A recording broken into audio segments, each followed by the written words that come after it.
1993, the law about how to plan services for people with developmental disabilities like mental retardation, cerebral palsy, epilepsy, and autism was changed. This video is about this new way of planning services.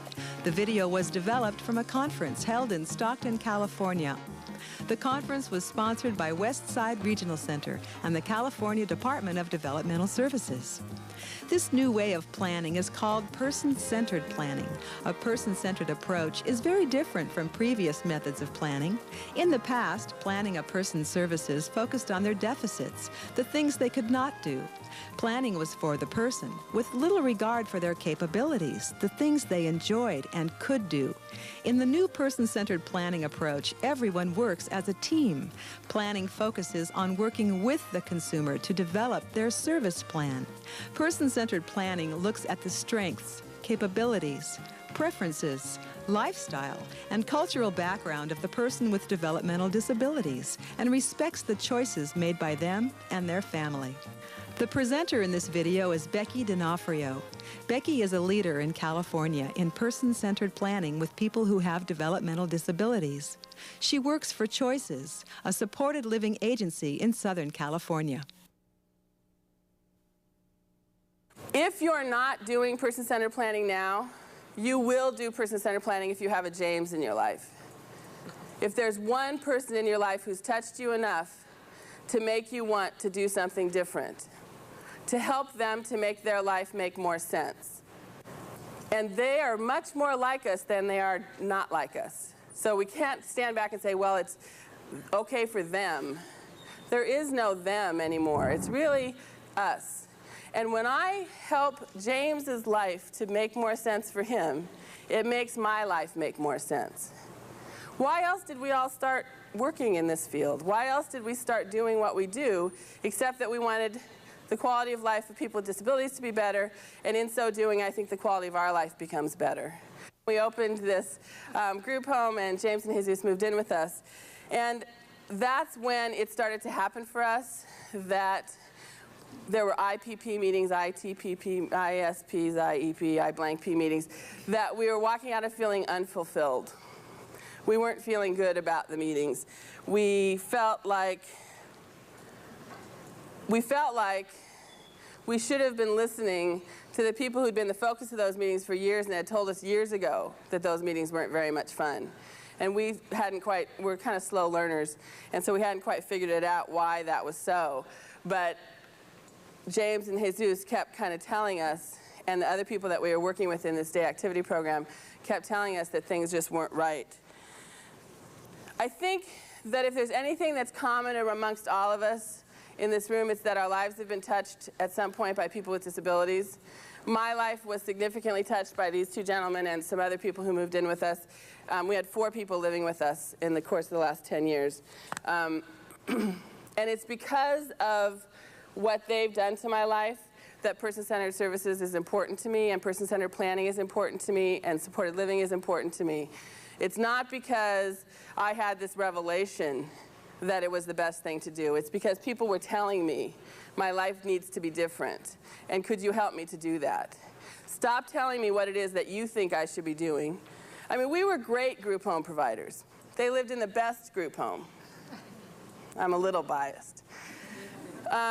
But even in the best situation, it wasn't their home. They didn't own it. They didn't have ownership. As we started to sit with them and plan and sit in IPP meetings and stuff, we walked out saying, what's wrong with this picture? What could I or should I be doing to help make this person's life make more sense? If you are not willing to be the focus of a person-centered planning process, then don't do it to anybody else. If you wouldn't be willing to sit in a meeting and do a person-centered planning process with people who know and care about you, then don't expect anybody else to do it. You won't be able to do it. You won't be able to do it very well. We all had to do our own plan as part of the training. And then we had to share it with 15 people who we didn't know. So basically what I wanted to do just is share with you the categories. There's non-negotiables. These are the things that I defined and other people who know and care about me defined as things that I must have in my life. Now that doesn't mean that everything that shows up in someone's non-negotiables are things that they have in their lives. It's just things that you really want to have in your life. Or it could be things that you absolutely can't have in your life. So it could be just as strong to have a non-negotiable that I have no place for people who discriminate against or devalue people with disabilities.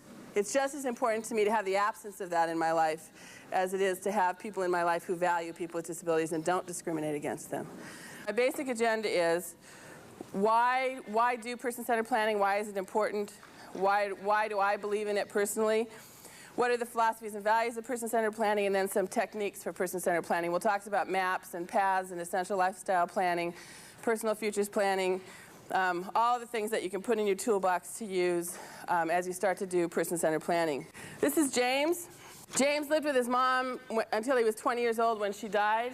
He had no other family to assist him at that time, and he moved into a group home. And lots of things happened in James' life at that time. This is Carla. When I met Carla and when she realized that she was seriously in need of person-centered services, she lived in a facility where she had been assaulted. She wanted to move. She wanted to go to school, get a communicator, and have a motorized wheelchair. This is the communication system that Carla was using up to that point. This is Irma. She lived at home until she was 50, and her mom was her constant companion. Went to school with her, was her provider of service, was everything to her.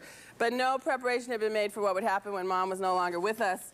And so when Mom passed away, Irma moved into a place that she affectionately called the Fishbowl. It was a 45-bed facility. This is a woman who had had an AA degree, but has very difficult communication, and at that time had none of the equipment that you see her sitting in now. She didn't have a motorized chair. She pushed her chair backwards with her feet. She didn't have any communication system. And when I met her, she'd lived there for 5 years, and no one in the facility knew how to understand her except to close her eyes for yes and open her eyes for no.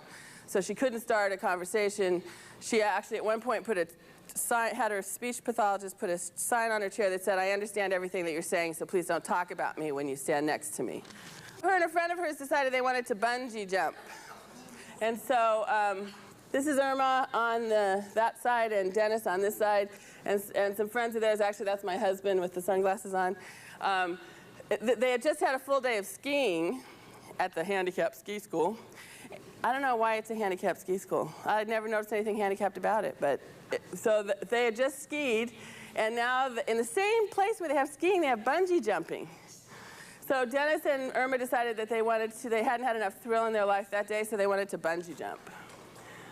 This is Dennis. Now, the bungee guy was a little nervous. The bungee guy was more nervous than Dennis said, "Give me a beer and throw me. What could go wrong? I have quadriplegic cerebral palsy anyway. What can I break? Maybe it'll stretch me out." But this guy had never thrown anybody off the platform. Usually you jump when you're ready. And he had to throw Dennis off the platform. And he's going to Joe like, how will I know when he's ready? He'll tell you he's ready. He'll say, "Go." This is Geraldine. Geraldine also lived in the facility when I met her. And she had met someone in the facility that she wanted to marry. And she was told that if she married him while she lived in the facility, they'd have to stay in separate rooms because men and women couldn't stay in the same room in their facility. They also decided after they got married that they wanted to have children, despite the fact that both of them have physical disabilities. And as you can see, they were successful at that. This is a baby shower. Around 1985, I met these guys, James and Jesus, the two people in the middle, James with the Ralph's uniform on and Jesus who's standing next to him. James and Jesus, and James, who I talked about a little bit earlier, moved in with my husband and myself in our group home. They forced us to look at it differently. It's not always easy to do that, especially when you're convinced that what you're doing is really good. Person-centered planning is a difficult thing to do when you believe that the services that you're providing to people are very good services. I provide really good services. But the idea of talking and listening to people on a different level is very scary when you believe that, because people might say, "You're right, you do very good things, but I want something different." And so it's in the last 10 years that I learned from these guys that I had to listen better. And I had to listen better, and I had to listen better, and I had to refocus and think about what they wanted, not so much what I wanted or what the system was telling them they should have. So I guess we could have stopped listening to him then because he was in an appropriate placement. But 5 years later, he was saying to us, not with words because that's not how James tells us things, but he was telling us in lots of ways because we knew and loved him that there was something else he wanted in his life. And so if we'd stopped listening to him 5 years before when he'd been placed in this great group home, and when it was when everybody decided it was the IDT team had decided it was an appropriate placement, and his family liked it, and we all enjoyed him, and we were having a great time, if we'd stopped listening then, James would still be living in a group home, and he wouldn't be living in his own home, and he wouldn't have a job, and he wouldn't be using the bus, and he wouldn't be doing a whole lot of things that he's doing now.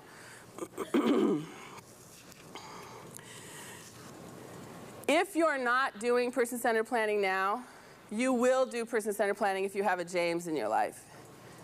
If there's one person in your life who's touched you enough to make you want to do something different, to help them to make their life make more sense. If we stand back and look at the lives of many of the people that rely on us for support, their lives don't make a lot of sense for them or for us. And they are much more like us than they are not like us. So we can't stand back and say, well, it's okay for them. There is no them anymore. It's really us. And when I help James's life to make more sense for him, it makes my life make more sense. Why else did we all start working in this field? Why else did we start doing what we do, except that we wanted the quality of life of people with disabilities to be better, and in so doing, I think the quality of our life becomes better. I have not had an experience in all the years that I've been doing this of people coming in and telling me they wanted to own the Dodgers, or be in the Playboy Mansion, or drive a Corvette. And I think that sometimes what we have to do is remember that I have dreams of driving a Mercedes and owning the Dodgers and a few other things that I wouldn't talk about in a large group. But those are the things that keep me motivated. They're not things that I think I'm ever going to have in my life, but they're things that keep me motivated. And why do we deprive people that rely on us for services that motivator? Why can't they have that? As long as they feel like we're walking with them towards something, those little steps will be just as satisfying. That motivator needs to be there. Don't take it away from people. A woman told me about her daughter was in an inclusive kindergarten, and the teacher had told them to draw pictures of what they dreamed about for their children's future. She drew a picture. Her daughter happened to have a label of severe disabilities. She came back into the class, showed the teacher the picture, and she said, "Oh, that's unrealistic. That's an unrealistic dream. You'll have to go back and draw it again." And we laugh, but that was in the last 5 years. This is not like ancient history. And I'm sure that that still happens today in very small ways, in very large ways. So we have to be really careful what messages we're giving to people when we talk with them. It is very clear that person-centered planning and circles of support change the mission of human services. It is a drastic change.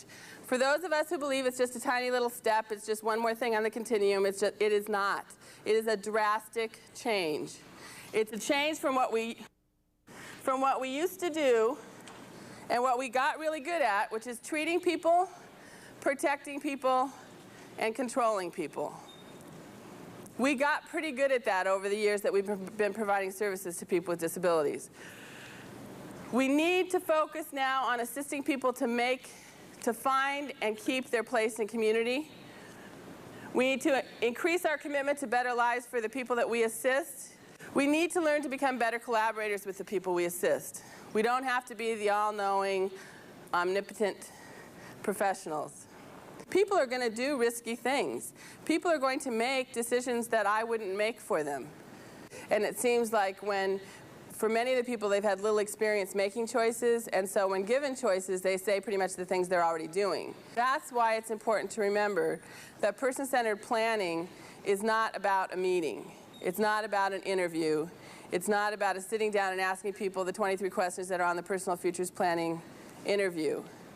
Person-centered services are centered around spending time with people or spending time with people who know and love them, because there is somebody who knows, And in most cases, it's the person who spent the most time with them, and in our case, it's been mostly parents who, you know, years ago when a parent would tell me he likes his toes in his socks this particular way and then his socks in his shoes this particular way, I said, oh my God, they're so compulsive, you know. Now I realize that that's an important part of that person's life, and if his shoes are not in his socks that way and his socks are not in his shoes that way, he's very uncomfortable. So if we ignore those little details, now that to me is a choice and a preference. When we talk about choices and preferences, what happens sometimes is people think, oh, people are too cognitively disabled, they haven't had enough experience making choices, they don't know what else is around.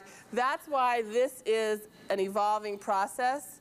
This is not about spending one meeting with people saying, so what is it that you'd like to do now? People have to have a life that makes sense today in order for them to dream about tomorrow. If they have a life right now that isn't making much sense for them because people are not being respectful and flexible and responsive to them, then they can't think about the future very well.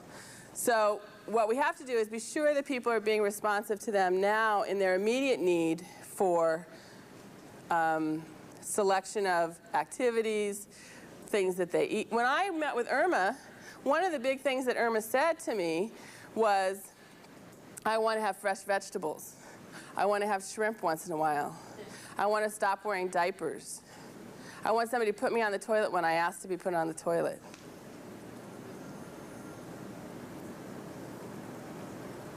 It was moving to me that those were the things that were important. That's all she wanted. And she hadn't been able to have that for 5 years. See, and that's what starts to make, unfortunately, and you'll see, I'm going to share my essential lifestyle plan with you later this morning.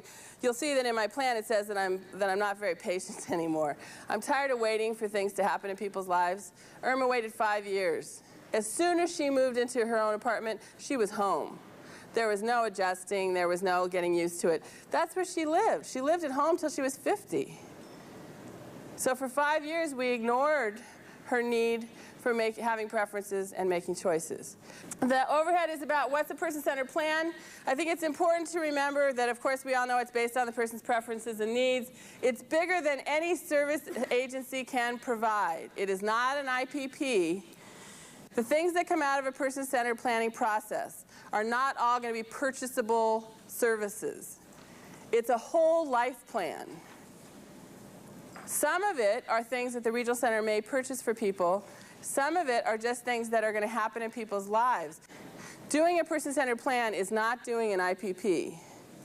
It's as big as life, and it looks at where someone's going and what kinds of supports he or she will need to get there. It focuses on building community connections, which I think is something that we haven't done very well, and we're still working on doing better. And it includes families, friends, and others, as well as service agencies. Discovering the person, which is kind of a set of questions, but these are just some kind of teaser questions to give you an idea of what kinds of things you'd be interested in finding out from people. What have their life experiences been like? What are their dreams for the future? Who are the people who are important in that person's life? Who do they define as important in their life? Those are the people that you want to talk to. Where does the person spend time? What experience does the person have making choices? What works and doesn't work for this person? Looking honestly at what works and doesn't work right now for this person in their life. What works and doesn't work, what are the person's interests, gifts, and abilities? The whole process is built on recognizing people's competencies, gifts, abilities, not the traditional assessment data, which was finding out what people's deficits were and how we might be able to fix them. It's about talking about where people are good, what they're good at, and how can we capitalize on that? How can we help them to be in places where they're going to be able to be around other people who are good at the same things, who will appreciate their being good at something? Where are they going to have the opportunity to meet? How do you meet friends? You meet friends in places where people do similar things and have similar interests. If there's anything that we need to believe in order to do the process or to think in a person-centered style, we have to believe that all things are possible. We have to learn how to ask questions in a different way that doesn't limit what people give us as responses. You will learn how to do it by starting to talk with people one-to-one, in groups, by yourself, in places they enjoy being, so that you ask questions in a way that doesn't limit what they say. You also really have to believe that all things are possible with the right type of support. That regardless of the severity of someone's disability, regardless of the challenge that they present in terms of their behavior or other things in their life, that anything is possible for them if they had the right kind of support. Support can come from all parts of the community, not just from somebody that the Regional Center is purchasing services from.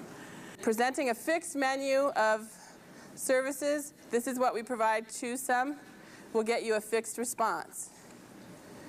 Presenting people a blank piece of paper and saying, you write on here what it is that you want.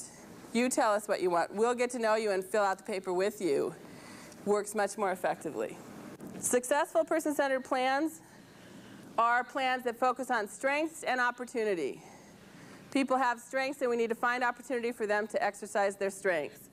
The description of the future needs to be clear. We need to know what we're going for. We need people to commit to, it says to meet on a regular basis. That's again when you're really involved in meetings. But people need to commit to being part of the support network for a person. They really need to commit to what is it that they're going to do to assist, and that they keep those commitments. Someone agrees to facilitate the process for the person. People participating are connected to their community, and family members and advocates are in the group if the person chooses them to be there. So what we are doing with people is discovering what it is that they want, planning with them, and advancing the dream. And it's a very continuous process. It's a very continuous process. We have to remember that we are now in a position to help people to rediscover what their dreams are. Because as I said earlier, and I will say repeatedly, we have squished that out of most people. They don't know how to do that anymore because we've told them they were unrealistic. We've told them that wasn't available in their community. We've told them that there's no service category for that. We've told them that they wouldn't be safe there. We've told them lots of reasons why that wouldn't work for them. And so we have to help people to rediscover their dreams. That becomes our responsibility. What I'd like to do now is get into some of the specific techniques for doing person-centered planning. The first one that I want to talk about is essential lifestyle planning. I've mentioned it a couple of times. And what I'm going to share with you just briefly is this is my essential lifestyle plan. Strong preferences, things that you need to have. The one that is most important to me is that shopping time, that sneaking away shopping time. I believe in retail therapy. And I have to be able to sneak away when no one knows I'm shopping. That's the most exciting therapy that I can get. So that's strong preferences. And then the next one is highly desirable, things that I enjoy or would like or want. The process for getting this information is to talk to the person, to me, and then to talk to people who know me, with or without me there. It's up to me. I decide with the person who's facilitating my essential lifestyle plan. And to gather all that information and put it together in one document, which then goes back to me, and I review it to make sure that there are only the things that I want to be in there are in there. I don't care if somebody said them. If I don't want them in there, I take them out. The other thing that we do during this process is spend a lot of time talking about people's positive reputations, the things that people admire and like about them. I start almost every planning meeting that I do with positive reputations. What do you admire about John? The most important piece of this thing is this part, to be successful in supporting her. It doesn't say, in order for Becky to be successful in life, this is the part of the document that has to do with what do we need to know as her friends and family and people who love her to be successful in supporting her. That's what our plans should look like. What do we need to know to support this person to get what it is that they said was important in their life? There's also maps and paths. This is the MAPS process. It's a series of about 7 steps that can be done in a 2-hour meeting very simply. The meeting is not a replacement for spending time with people. The meeting is simply a way to, you put up the paper and you have the colored markers, and it's a recording process for information that's probably been gained over a period of time of getting to know someone. This is what we did to record someone's map. We did it on the boards. And this is a young man who has autism. I've known him for about 11 or 12 years, and facilitated communication has made an amazing difference in his life. But he still has lots of challenges in terms of behavior, lots of challenges. He couldn't sit in a meeting. This particular meeting was held because his mother called me, and she's dying of cancer. And so the meeting was held at her request to plan what was going to happen with Scott when she is no longer with us. And there were many people who came who had worked with Scott years ago and become friends with Scott years ago who came to the meeting. And it was a wonderful, Scott identifies highly with pictures, and so we put all of his stuff in this whole thing in pictures. This is the one that I told you, person-centered planning. How do we know it when we see it? Planning is done as needed, not as mandated. It's not like somebody says to me, you know, I'd really like to make this change in my life, and I say, well, your annual's coming up in 5 months, so could you just hang on until then? Planning is done as people need it to happen. Meetings are convened when they need to happen. Focus is driven by the individual's strengths, capacities, desires, and preferences. Every interaction is person-centered. Reflects dignity, respect, and caring for the individual. Are dreams reflected in the IPP or the plan? Would you like to step into this person's life? The whole process respects individuals as just that, an individual, not a person with a developmental disability, not a consumer of the regional center, not a person that lives in my group home, so when you respect a person as an individual, then you don't have to take a whole lot of training classes in respecting cultural diversity, because people have that as part of their individuality, and we need to be watching for signs of cultural diversity and how to respect that in our services to people. We need to be looking for differences in family backgrounds and the way people have lived before we met them. We need to look at religious preferences, political preferences. We all have things to learn, and we learn them every day in every experience that we have with people that rely on us for services. We hope this video has helped you in understanding person-centered planning. If you would like more information on this subject, please contact the Regional Center in your local area or call the California Department of Developmental Services. We would like to thank you for watching.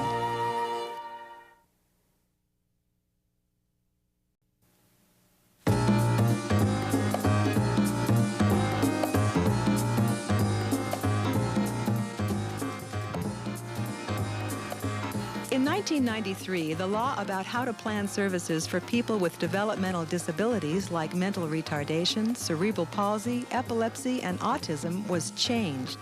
This video is about this new way of planning services. The video was developed from a conference held in Stockton, California. The conference was sponsored by Westside Regional Center and the California Department of Developmental Services.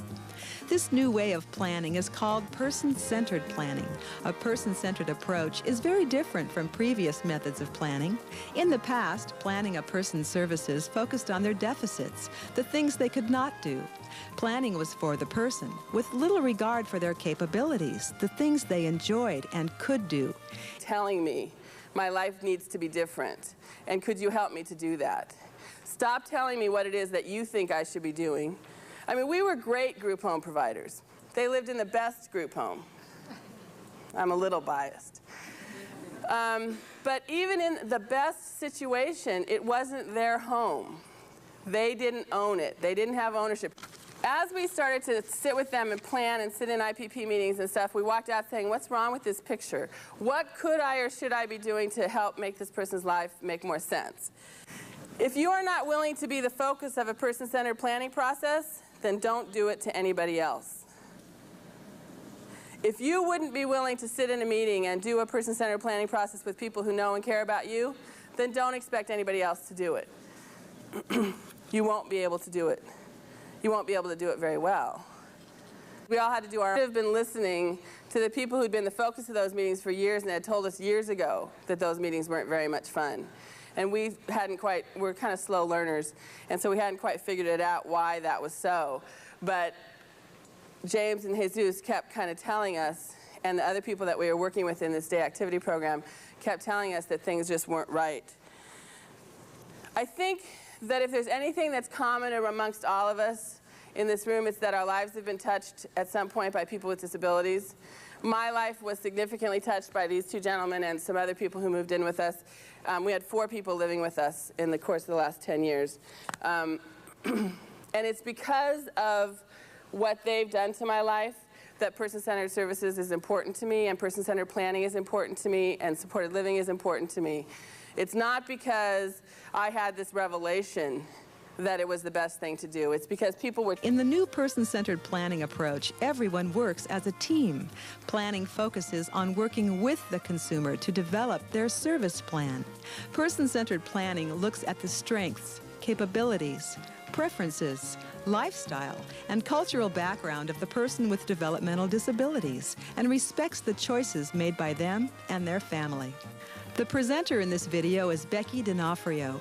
Becky is a leader in California in person-centered planning with people who have developmental disabilities. She works for Choices, a supported living agency in Southern California. If you're not doing person-centered planning now, you will do person-centered planning if you have a James in your life. If there's one person in your life who's touched you enough to make you want to do something different, to help them to make their life make more sense.